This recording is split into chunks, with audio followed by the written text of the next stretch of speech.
what I do is I look for things that are already popular. Like, I don't have to make them popular. The sounds are trending in the algorithm. Like, apart from the live people who are engaging with me, if I'm not in the algorithm's favor, I'm not in favor, because it just won't push me even to my audience. Because there's been some videos, don't make it on the For You page, barely makes it onto people who are following me page, and then it's just a flop. And I'm like, well, I made TikTok angry. I can't. The TikTok god, I can't do that again. And TikTok likes trending things.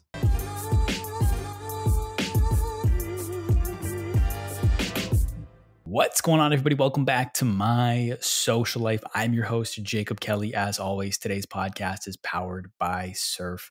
And this is the podcast where we teach you how to grow on social media by talking to people who have actually done it. People like LeanBeefPatty, who has over 4.6 million followers on TikTok, over 1.8 million followers on Instagram, and over 230,000 subscribers on YouTube. I could not be more excited to have her on the podcast today. Patty, welcome to the show. Hi, Jacob. Thank you for having me. My pleasure. I'm excited to have you here. And where I want to start, I'm curious. I want to know, like, what got you into TikTok in the first place? Because you started, if I'm not mistaken, I think it was March 2021. So most people started like March, April 2020. You were kind of like a year after that, kind of that pandemic boom. So what led to you getting on TikTok, and why did it take you longer than most people? So I actually had a TikTok account before. I even had it back when it was Musical.ly. But it was more like a personal account, and I was just posting shenanigans. And one day I look at my followers, and this is no diss to my grandma, but I noticed that my grandma was following me, and I was just like embarrassed, So I was like, oh, I can't do that. So I was embarrassed, and I was like, I need to start a new account. So then I started the LeanBeefPatty, also because at the same time I had started a different Instagram account to post fitness things, because I was just going through like a time, it was demon mode that time of that year. And so I started a fitness Instagram because I was too shy to post it on my personal one. And then I thought TikTok would be a great way to make Instagram reels, two birds with one stone. But I didn't want people that I know to see it. So that's what I did. And did you want to, like, was creating content something you wanted to do growing up, or like what was it, or just because you were in demon mode, you're like, I just need, was like an accountability thing? Like, why did you start creating content? Why did you want to? I'm not totally sure. It wasn't like I was super, this is what I want to do, but it was like, I already do this. It can keep you accountable.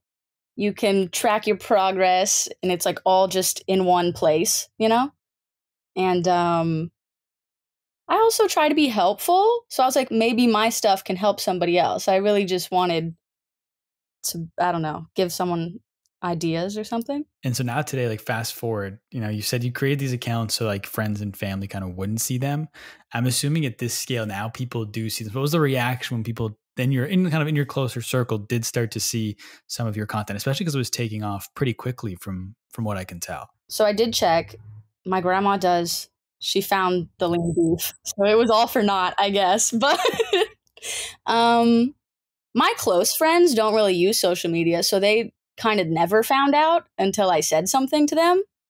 But other people who were more so acquaintances would just like reach out randomly, which is fine.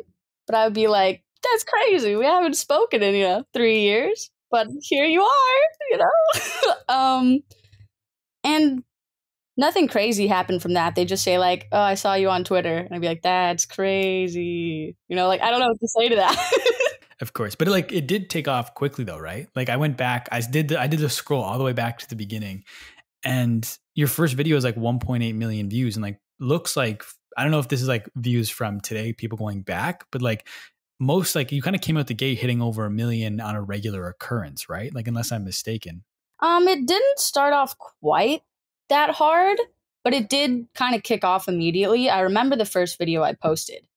I recorded it at 12 a.m. on a Friday night because I had nothing to do. So I was like stretching in my room. And it was originally like a joke. The first video was, these are easy stretches for beginners, which they're not. The last one is like extremely advanced, but I didn't expect anyone to see it. So I was like, this will be funny. And so I posted it at 12 in the morning. went to sleep, woke up the next day. I think it had like 100,000 likes or something. And I was like, oh my God. I was like, that's crazy. So then I just kind of like reacted with the comments and I was like, let's see what people are saying. Are they into it? Are they not vibing with it?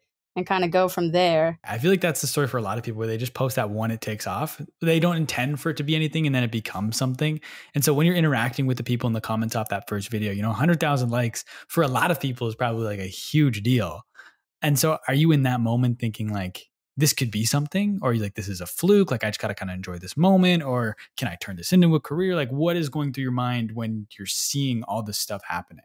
On my old TikTok account, I actually did have one other video that kind of popped off. I used to have pet rats and I just took a video of my rat and it popped off. And I didn't take advantage of that at the time when this other second video popped off. I recognized that was happening and I was like, if I had done what I did with the rat video, I probably could have been a successful rat TikToker. But I didn't.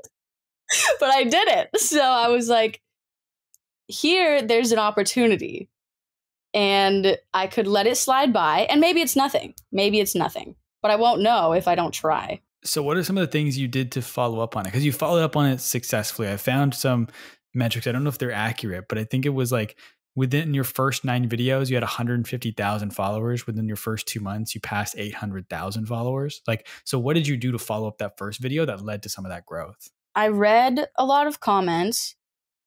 And even if there was like negative ones, which there really wasn't, but if there was, I kind of respected what they had to say. And I was like, okay, I'm listening. That's fine. And then for the positive ones that were like asking me for something, they were like, oh, can you do this? Can you do that? And I was like, of course, I can do that for you. So then I just did what they asked me to do.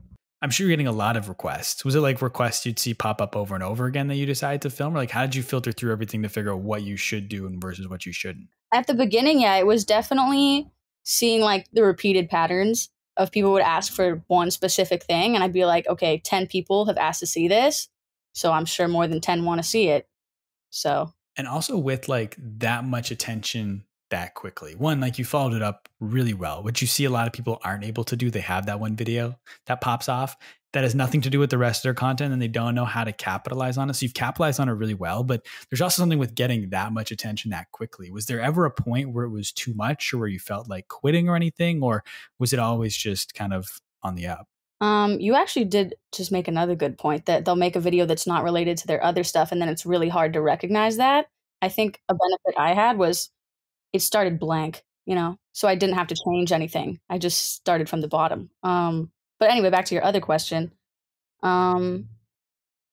It was never like overwhelming where I wanted to quit, but also I do this thing where I'm sure it's not unique to me, but I don't look for myself, if that makes sense. Like I know there's a lot of content about me, probably because people send it to me online, but I don't go out of my way to look for it because people say a lot of interesting things. And I think if I read all of the interesting things they had to say, I'd probably be like, ooh, wow, I'm not feeling spectacular, Okay. So it's kind of like keeping that tunnel vision almost, like engaging with your community, like within your own content, but not really looking outside of that. Yeah. I just try to stay with the people who are interested and engaging with me. I engage back with them. And so like today, sitting on TikTok now, 4.6 million followers. Do you ever stop and just think about that number? I know you're kind of like, you're always in the community, but like just how many people that is. Like you're getting almost 1 million, if not over 1 million views per video. Like those are crazy numbers. Like do you stop and think about that? Sometimes it's hard to put into perspective, I think, because I don't know if I've ever seen 1 million people in front of my eyes. So like, I don't know. I'm sure that's big. I'm sure that's a lot, but I've never seen it. So, and I'm really bad at math, I'm bad at numbers. So it's kind of hard to visualize. So with not being able to kind of visualize it, what about like, because I feel like something for a lot of people, especially when they get a lot of traction really quickly, is imposter syndrome. Like why is it happening to me? Like, oh, this is an accident. I don't know what I'm doing. Like, are those thoughts that you have as you've kind of been navigating over the last year and a bit, this success on social media? Definitely. Yeah. I would say I get that just because my mom tells me I'm special, but I don't really, there's nothing crazy. I feel like anyone could be in my position right now and probably be doing just fine. So sometimes there is a thought like, why me? It's not, I don't feel incredible. So I kind of want to flip that around though, because you said like anybody could have this success, but I don't think that that's true, because I see a lot of people on TikTok. Like part of my job is influencer marketing. So I'm looking at creators all day, every day. And like, I don't see a lot of people who are creating the way you're creating, having as much success. Like you don't really talk on your TikTok. It's all sounds and text for the most part, right? Like to build a community and audience like that, that's that size and that engaged is very rare. It's like, what do you think it is that you've done that's allowed you to do that? when you put it like that, I'm not so sure. I have been thinking about, because you're right, I've never spoken on TikTok on that platform. Except for twice I went live, and it just was awkward because I didn't know what to say. And in the first video, I had it was within my first couple of months on TikTok too. So I was like, I don't know what this is, I just had a goat, and I was just with the goat. Anyway, I've been thinking I should probably talk, but that seems more stressful because I don't think I have anything worth saying, which sounds kind of awful. But I think what I do is I look for things that are already popular. Like, I don't have to make them popular. The sounds are trending in the algorithm.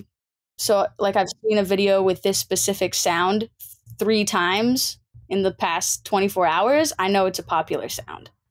So I do stuff like that. But then how do you build? Because I feel like how you've grown, and your audience is very engaged. Like I said, you're pulling over 1 million views usually per video with a ton of comments, a ton of engagement. And I feel like I have people on this podcast, and the advice I say is don't use the trending sounds. Don't do all the trends. You won't build an engaged audience if you're just following the trends. But you're taking all this advice people telling me not to do. You've done it, and it's worked really, really, really well for you. Is there any specific reason why you think it has? Yeah. So I don't know why they would say that. Maybe I should listen to that just to hear what they're having to say, their opinion. Because what I do is I'm thinking more on a technical side. Apart from the live people who are engaging with me, if I'm not in TikTok, the algorithm's favor, I'm not in favor, because it just won't push me even to my audience. Because there's been some videos that don't make it on the For You page, barely makes it on to people who are following me page, and then it's just a flop. And I'm like, well, I made TikTok angry. I can't, the TikTok god, I can't do that again.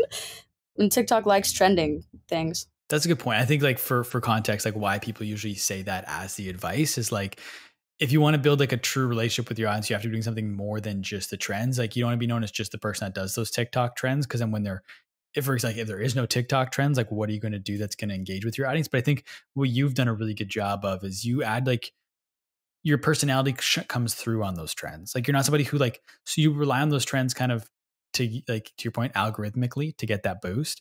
But so people find you the algorithm and doing the trend, but they stick around because of your personality that comes through in your content. Yeah, not every single thing is a trend. Some things you this is a trend. This is just a workout. This is, I'm eating today. Here's my food, something like that. No, 100%. And so you talked about how some of those videos, they don't get picked up. The algorithm just is not feeling you today. So your videos don't do well. But when a video is going to do well, one that's going to do really, really well, can you tell pretty quickly when you oh, this video is going to take off? Or does it take some time for you to realize how good a video is going to perform? Usually in the past, I could. And that would be if it got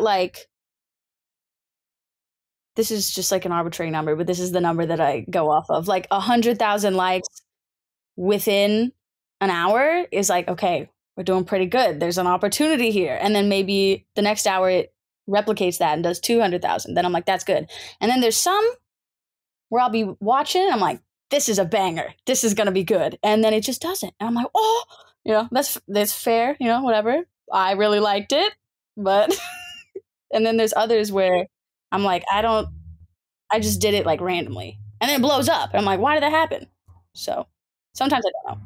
No, I feel that's a consistent thing I've heard throughout doing this show is that The one you were like, this is the stupidest video. I shouldn't even post it. But then you're like, fuck it. And you post it anyways. That's the one that takes off and does insanity. And it's the one you spend like all day working on. That's like your baby of a video that just does nothing. I feel like that's something I hear people all the time, that you never do actually know what's going to take off.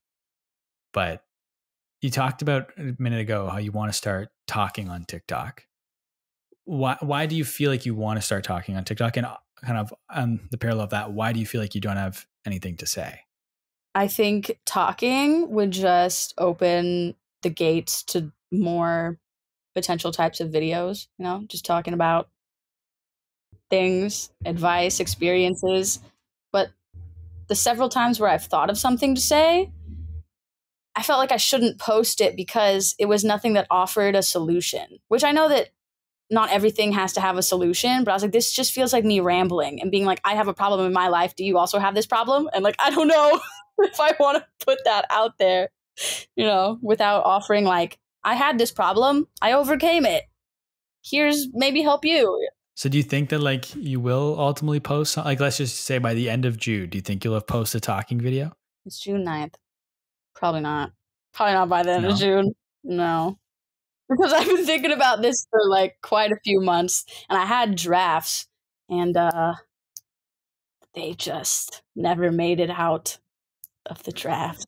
So tell me then about kind of like, how do you come up with ideas for your TikToks? Like for those ones you film, maybe not even just the talking ones specifically, but all your videos in general, like how are you coming up with ideas, and what's a good enough idea that it makes it out of the drafts? I mean, I usually, for like the videos that really do well, or ones that don't offer too much substance, they're more just pure entertainment, like a cosplay or something. And that I always base it around a transition idea.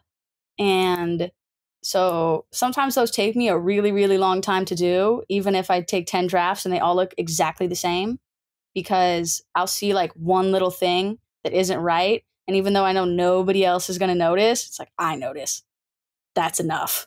Then I'd have like 1,000 drafts. I think to your point, like even though no one's going to notice, I had this conversation on here recently, is that those little things, those little 2% things that no one else is going to notice, that might be the 2% of things that separates you. You know what I mean? Like the top performers in anything, like they care about those little details, and that's why they're the top performers. So even though no one might notice, it might be what's actually separating you at the end of the day. Yeah, that's true. I'd think maybe a little bit that's accurate, just like subconsciously, because it'll be like subtle things. Like I turn at this exact beat versus like the other beat. And like to me, that is incredibly important. But maybe to someone else, they wouldn't think about that until they see it. And they're like, oh yeah, that was nice, but it didn't register as nice. Yeah, I get what you're saying. It's like a subconscious thing. So like your point, like no one's going to watch and be like, oh, she turned at this specific beat. Like she nailed the turn, but like, it'll just like this, they'll be more satisfied with that video, and they might not necessarily be able to put into words why. And so you said you have like, sometimes you have like 10 drafts, it takes you forever.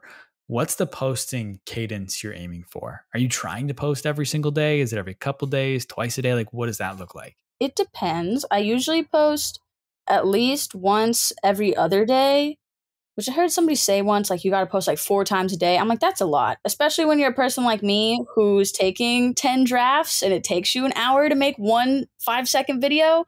That's really not easy. So I try to do once every other day, but once a day would also be great. Occasionally I'll do 2 a day. Like today, I think I'll post 1 later today, but I already posted 1. So gotcha. So are you, when you say it like takes you an hour to shoot a video, you have a bunch of different drafts, are you trying to bulk shoot ever? Or are you literally like, you wake up tomorrow, you have no video, you got to figure it out and post something? I do try to bulk shoot. So I have like at least a couple of drafts in there. But if that doesn't happen, then I'll wake up and I'll be like, I gotta go. I gotta do something, And hopefully I already have an idea. Like usually I do a rough draft where I'll just record with the sound and then I'll put text over it and say like, this is what I want to do. But if I don't do that, then it's panic in the morning. Then it's like, I gotta just pull a rabbit out of the hat right now. That's cool. So you're saying you almost like you brainstorm within the TikTok app and like just use the sound as like kind of like a whiteboard almost. And you just kind of bullet point out that idea in video form. Yeah, exactly. Or even like I'll just be doing something during the day and I'll be like, this would be a good idea. And I'll write it down and I'll go and try to do it later. That's cool. I've never heard of anybody using the app as like a way to jot down their ideas. I think that's super unique. That's really cool. And so is TikTok your full-time thing now? And social media kind of in general? Yeah, social media in general. I don't think TikTok itself would be able to sustain me living, but it is helpful. At what point did you take the jump to full time? I think I was like maybe, I'd have to check exactly. I was maybe like 5 or 6 months into like my TikToking, and it had surpassed my other job that I had at the time. And my other job, I don't know, I was already having issues with it. So I was like, well, I could I could take a risk on this. And if it doesn't work, I gotta find something else anyway. So even that, be like, it was kind of like you really logic your way to that reasoning, or you reasoned your way to that logic, that like, you're making more money, you were kind of unsatisfied with the job you had already. Was it still a scary jump to be like, I'm going to do social media as my full-time job? Yeah, it was a scary jump. But at the same time, I mean, it's definitely scary, especially if you don't have anything you can fall back on. Like in my personal life, I know I'm very lucky that if something ever happened to me, my parents would accept me back. And I know not everybody has that option, but I knew that was there for me if I fell straight on my face. Okay. But I mean, that was, you said 5 months in. So just over about a year ago now, you've been doing this full time? I think so. What would your advice be to somebody who wants to be in that position, that wants to be a full-time creator? I would say make sure the income you're getting in, however you're getting it in, is more than what you had going on before. I'm kind of a frugal person though, so I just save everything just in case. I see a lot of people in a similar position as me who are also very successful, but they live like they're more successful, if that makes sense. And that kind of scares me. I would say live within your means when you start being successful in here, because it might disappear like immediately. 100%. I have a friend named Buster who hosts its own podcast and stuff. And he talks about like the career of an influencer, like, even though that's not everybody's favorite word, but like the career of an influencer can be like shorter than the career of a professional athlete. And so like people think it's going to last forever, but in some cases it might, but in some cases it might not. And so a lot of people, like to your point, they live out of their means and it won't be their means for very long. And then that kind of hurt them in the long run. And also to your point of like saving up enough, so you're making more with the social media than your full-time job. So many people, like, they want to rush to leave their job and do social media just so they can say they're doing it full-time, because it gives them like some form of validation, but it puts them in a tougher spot and then makes it harder to sustain over the long run. Because then you're opening yourself to doing like brand deals you don't want to do just to get money in the door, and pushing products you're not, like, you wouldn't actually use and things like that. So it leads to a more inauthentic relationship with you and your community if you're trying to force it. Yeah, that's another thing that I never wanted to put myself in the position of, is having to do these like advertisements that I just felt were cheesy. So I say no to like 90% of the offers I get, because I'm like, if I can't make this look 100% organic, it is not worth anything you're going to pay me, because I value my audience more than I value this check you're offering. And I feel like in like the fitness and health space, like there's so many like questionable products that probably come knocking, asking you to promote it. So it's like, not only do you have to want to make sure it's like you can make the ad authentic, but also that you're pushing like a good product as well. Cause I feel like there's so much shit out there that you have to like filter through. Yeah, there is definitely. Also, I try not to really promote anything that I wouldn't or don't use myself on a regular basis, and something that I don't believe in. Just because I think if you do that, after a while, people are going to catch on and be like, I don't know, this is kind of sketch. So I would just hate for that to be me. My favorite is when people start talking about like mobile games that they just absolutely love and they can't put down, and they talk about it like one time, then you never hear them talk about it ever again. And it's just like, and they do that multiple times. Like that's my favorite. But one thing you've done that's really smart as well is you don't just rely on the brand deals. You know, a lot of creators think to go full time, I need to just grow my account so I can get big brand deals. But like looking at your link in bio, like you have a couple different digital products as well that you've put together, you sell in there. And I'm curious, why did you do that? Because not a lot of creators I've seen recently that, like, especially when they get traction, like in the last, we'll say 12 to 18 months, like that's not something they think of to do early on. So why did you decide to do that? Well, that was like the first thing I thought of because I didn't really know how those brand deals were going to come about because I didn't have anyone helping me. I'm really bad with networking. I didn't really know anybody. So I was like, I don't know. So I thought, well, if I can make something myself, I can control that and I don't have to rely on a big company to come and hold my hand. So I did that. I made like a gym program based off of my personal gym program, and that was the first program. And then since then, I've made a couple more. And yeah, but for some reason, it's harder for me to promote those because I feel like they're such a part of me that if somebody didn't like that, it would hurt a lot more than if they don't like a t-shirt, you know? And so with those ones then, like to push those out, is it more so like if and when somebody asks, you can direct them there, but it's like you'll never make a video about like this program that they can buy at your link in bio? Pretty much, yeah. Or if I come out with one, which I do pretty rarely because I just do like a one time, you just pay once and then you can access it whenever kind of thing because that's easier for me mentally. When I make one once every 6 months or whatever it is, then I'll be like, another one, go check it out if you want to. Something like that. Would you ever down the line consider doing a subscription of some kind? I've thought about it. And I did have one that was kind of more subscription, but it felt like a lot more pressure to always be putting different content on there. And I already try to do, like on Instagram, I try to do a lot of helpful tips. I like being helpful more than just trying to rely on, oh, you like the way I look, like, look at me. I try not to do that. So I try to offer something that I think is valuable.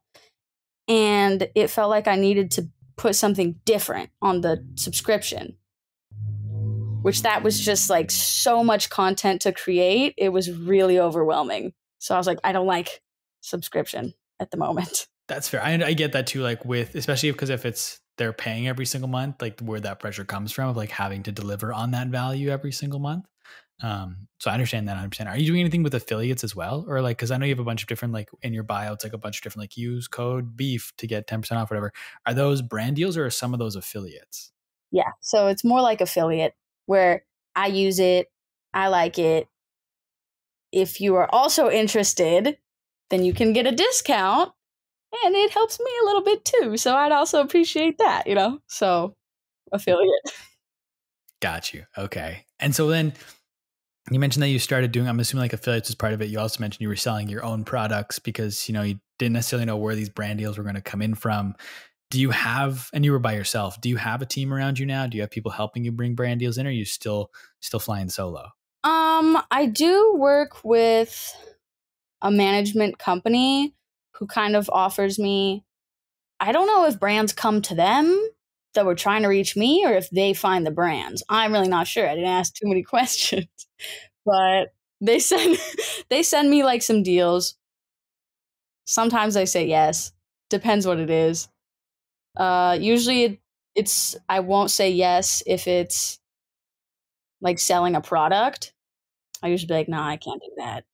See, you said too that like with part of the consideration with the brand deals is that you don't want to like ruin the relationship you have with your audience. And it's like, where did that long-term thinking come from? Because again, not a lot of people have that thought where it's like the brand, especially because like some of the check sizes, I'm sure are probably not too small. So like to be able to turn that down for the relationship with these people that follow you, like where does that come from within you?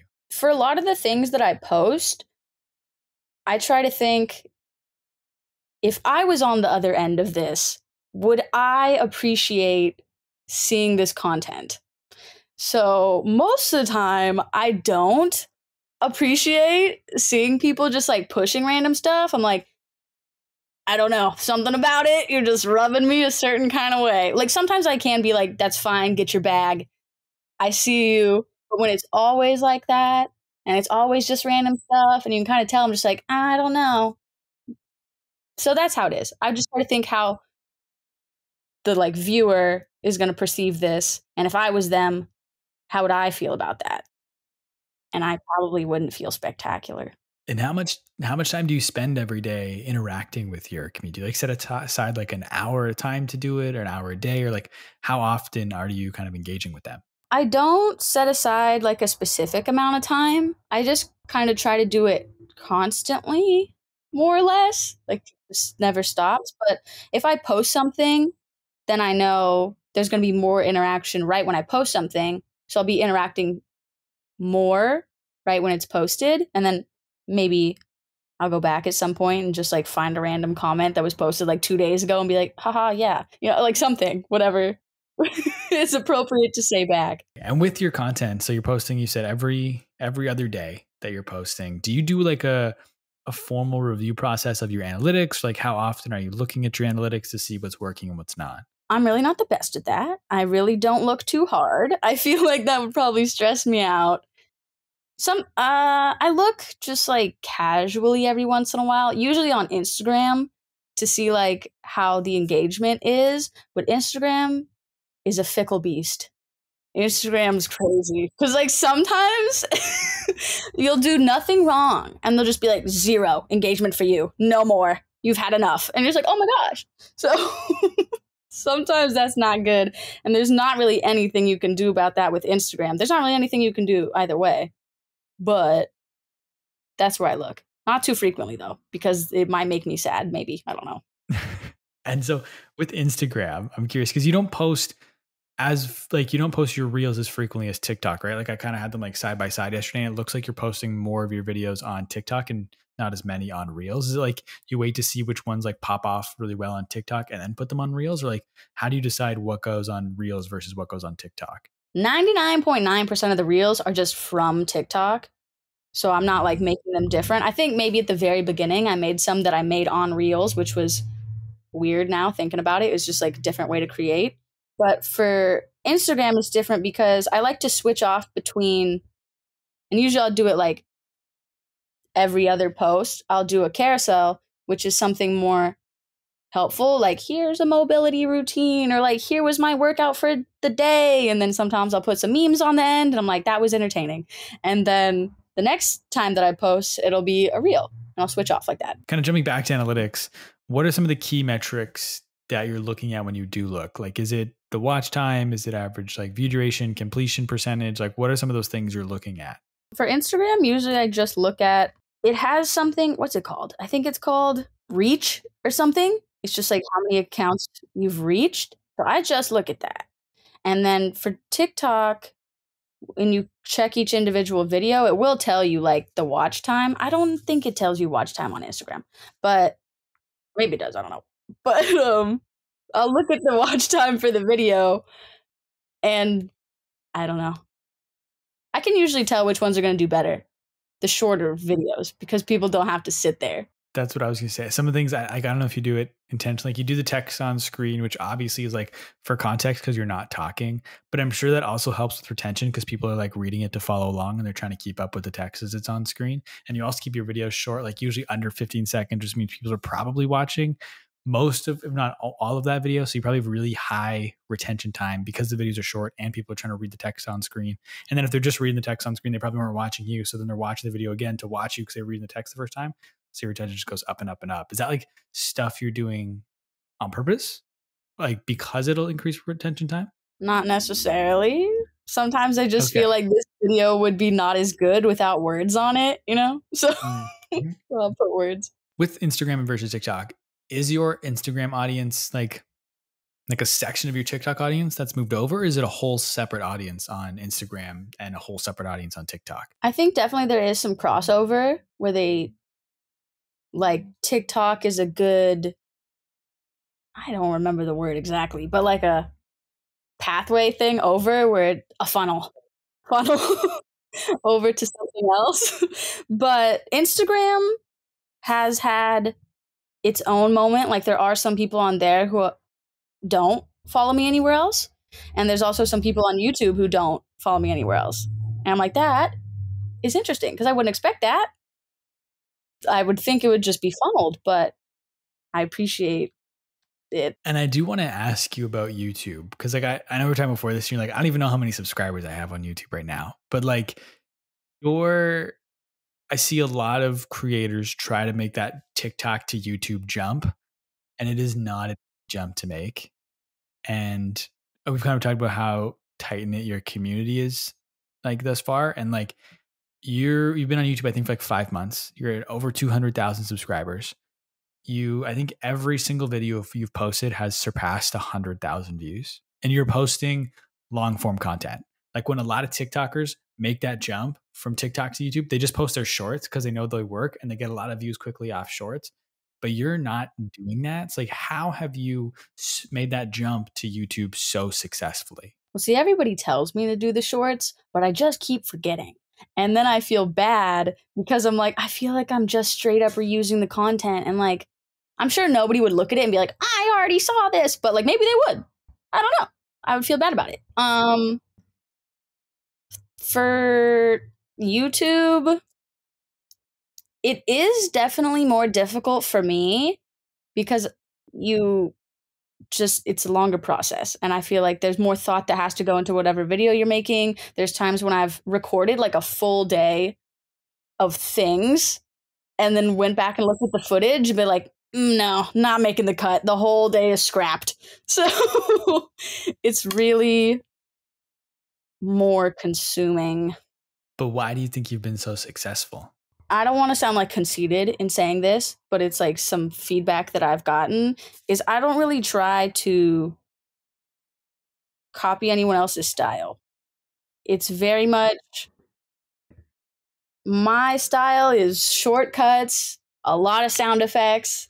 I like it. I love it. I have limited the sound effects because I got some like people were overwhelmed with the amount of little snippets I put in there, which I thought was hilarious. But I was like, that's fair. I'll respect your feedback and we'll meet in the middle. I'll reduce them a little bit.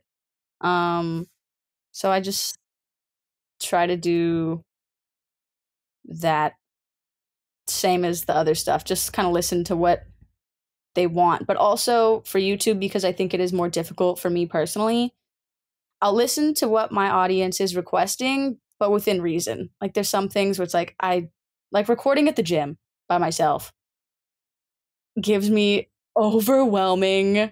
It's so I cannot handle it. So like if I had a friend, a lot of my earlier videos were like gym vlogs with my friends, but then they moved gyms. So I was like, oh no. So now I had to switch it up, do something different. But like, even though you've switched it up, like everything's still been working. Like you've been 5 months at it, over 6 million views in your first 5 months. So you're doing over 1 million views per month, which is just insane. And it's like with YouTube, obviously like the thumbnail and the title is so key. Like how do you think about designing your thumbnails and coming up with titles that they get clicks? Well, one thing that I used to really like to do even before all this social media was just like photo editing, make like a crazy looking photo. Like all the pictures I had on my other accounts were just bizarre looking because I was like, I think this is eye catching and I think this will be good. And then the like-minded people that also like that kind of thing liked it. So I look at the other successful thumbnails and how they look and try to emulate that. Like people like seeing you in the thumbnail, big, striking, flexing.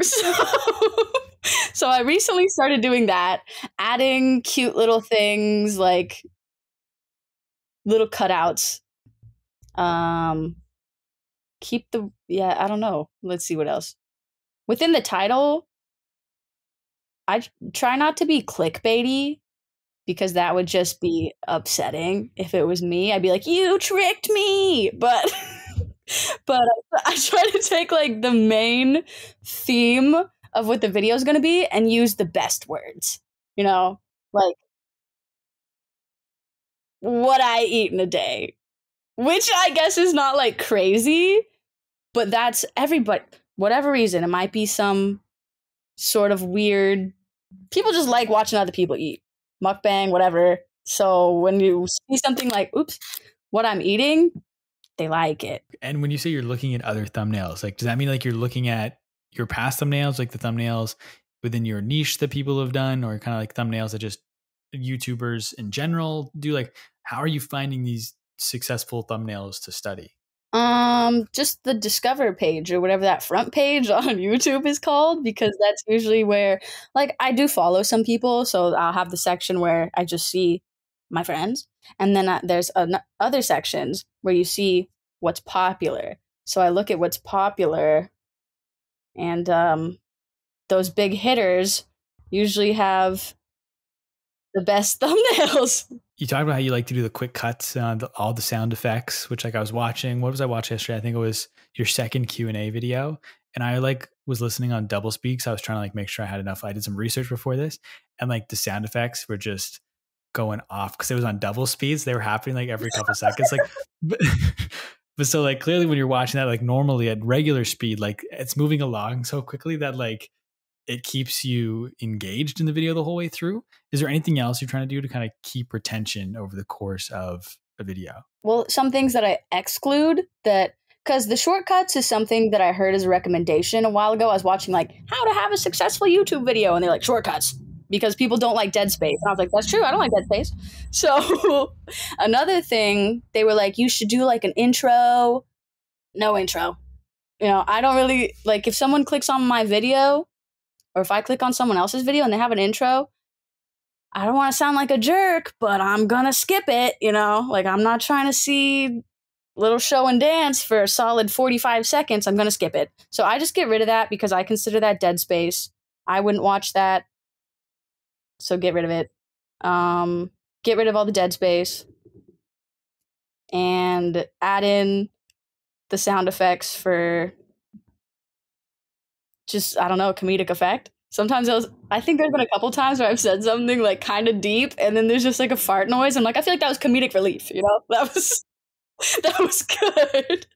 Do you try and structure your videos in a specific way to have like a specific storyline where there's like rising action and like falling, and then like you have to like overcome an obstacle? Like, is that ever a consideration in your videos? Not really, but I kind of like that. It used to be for like the workout vlogs. It'd be, I'm going to the gym, I'm working out, and then usually, I don't know, have a snack afterwards. It'd be like that would be the setup.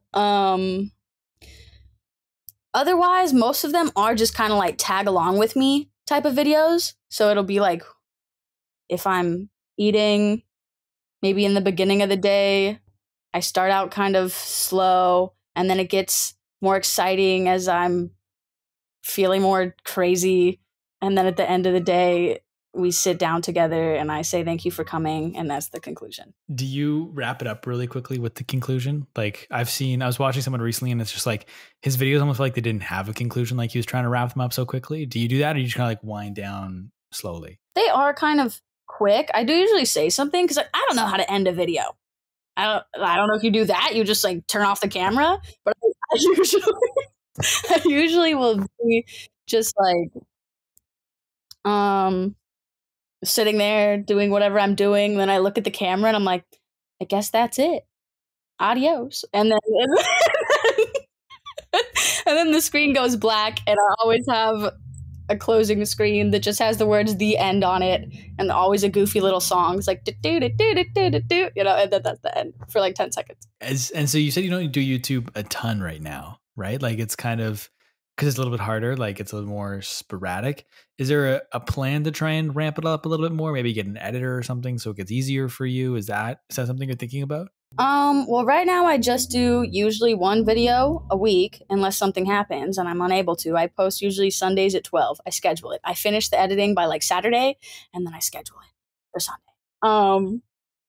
I don't know, just because I've never considered myself a control freak, but because I do like the editing so specific, it's so specific to like, this is what I'm into. This is what I want to see. This is how I want to portray myself.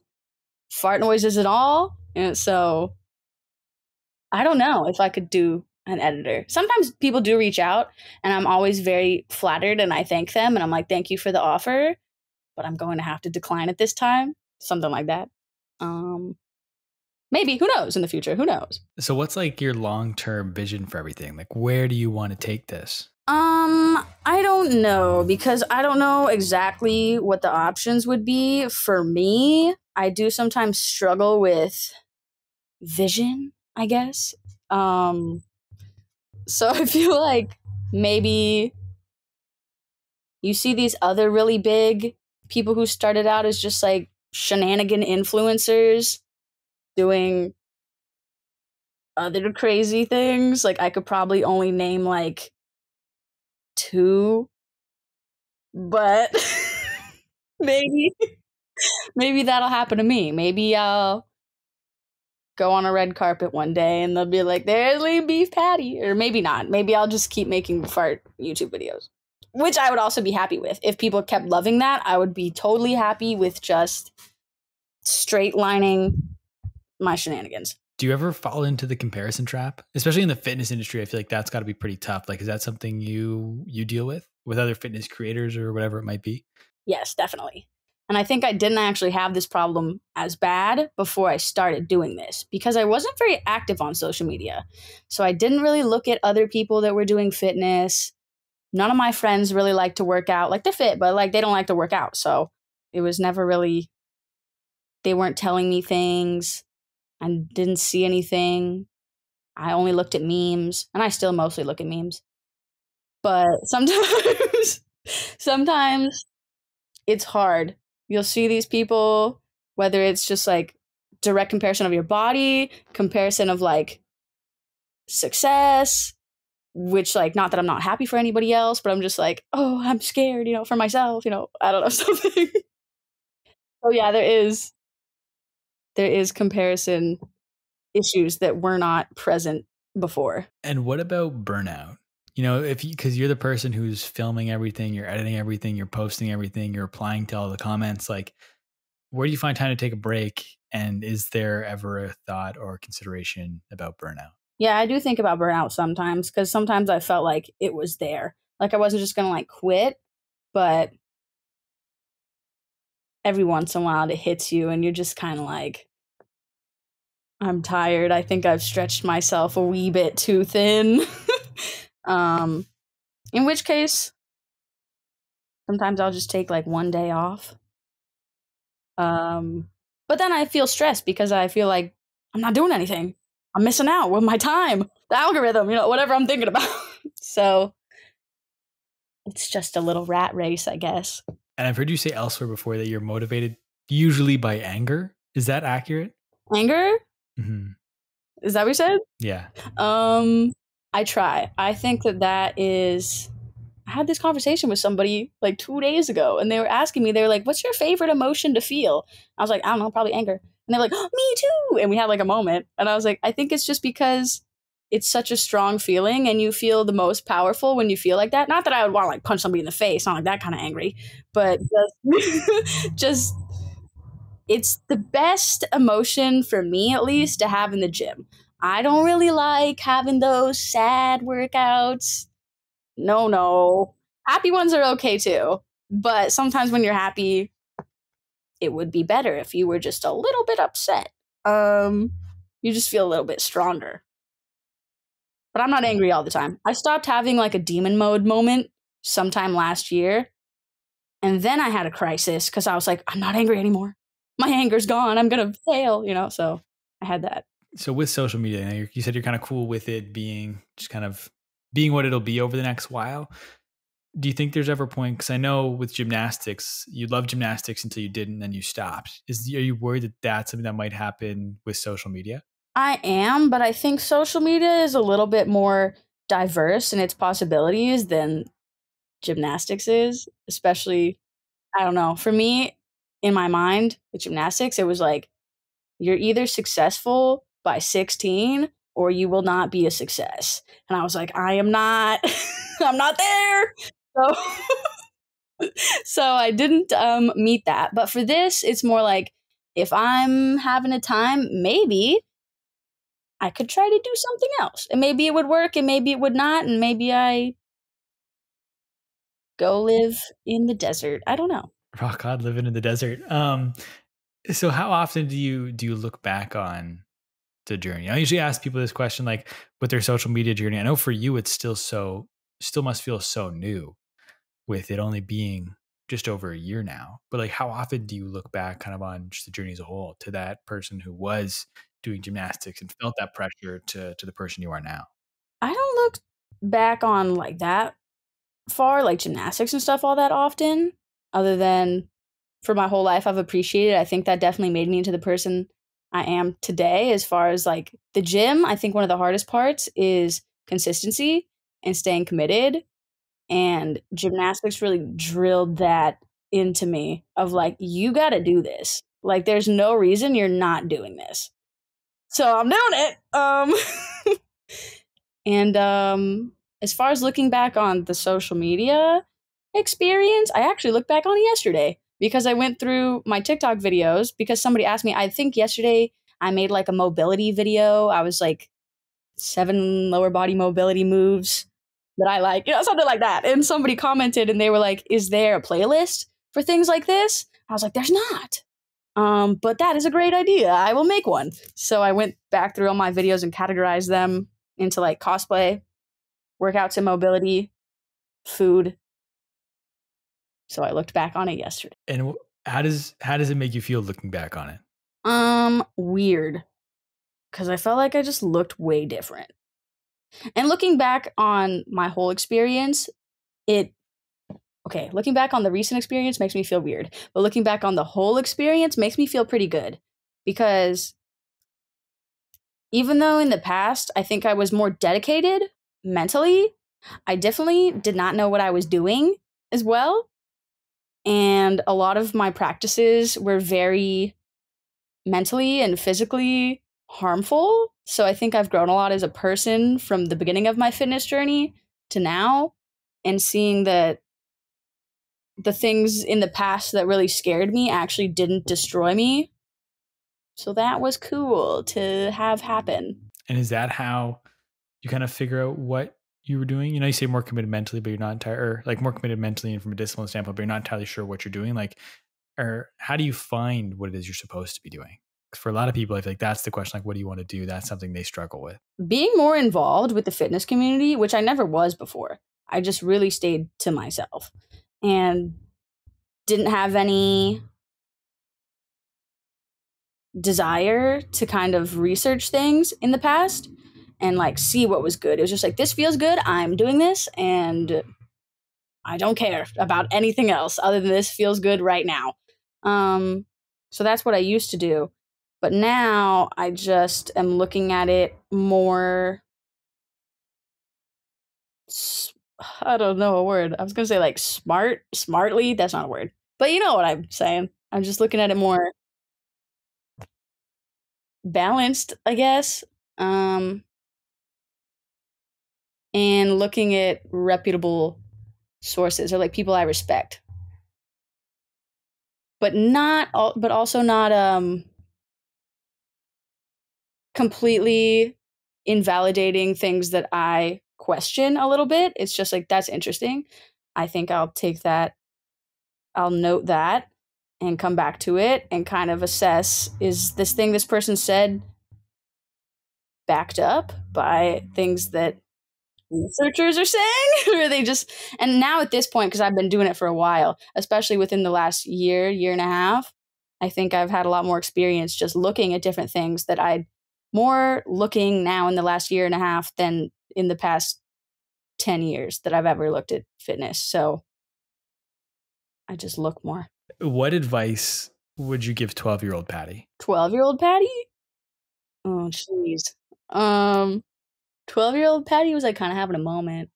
And I think she definitely would not have taken any advice I would have given her, for sure.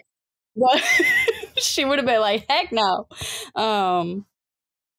Probably advice would be diversify your hobbies, because at that point my only hobby was gymnastics, and that really mentally I had a rough time when I quit because my entire identity was gone.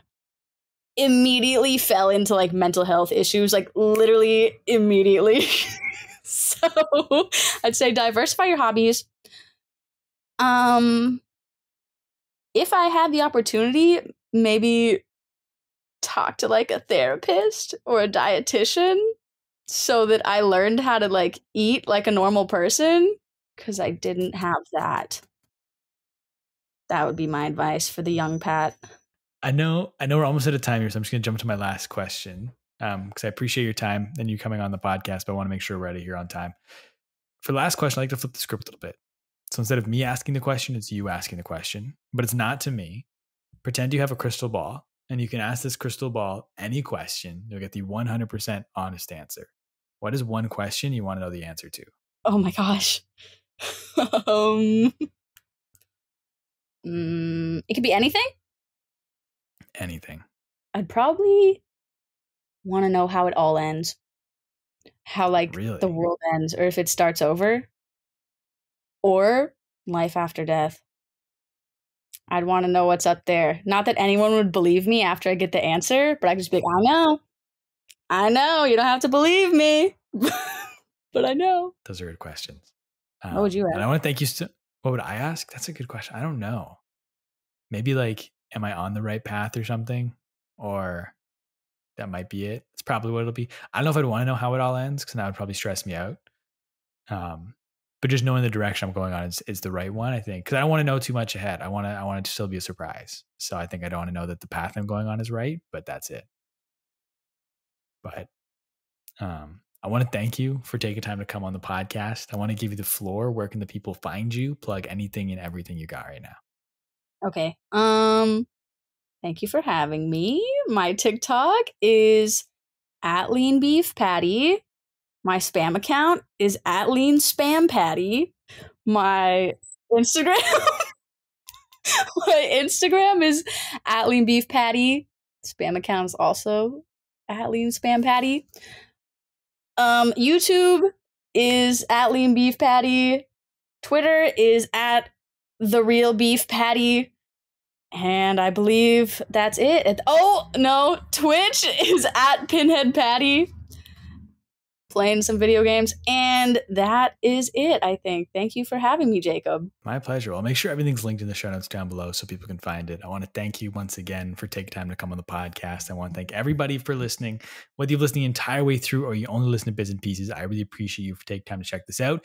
Do me a big favor, go and follow Patty. Like I said, everything will be linked in the show notes down below so you can find it. If you'd like to follow me, you can find me everywhere on social media at the Jacob Kelly. Feel free to come and say hello. My DMs are always open. As always, today's podcast is powered by Surf. Thank you once again for listening. We'll talk soon.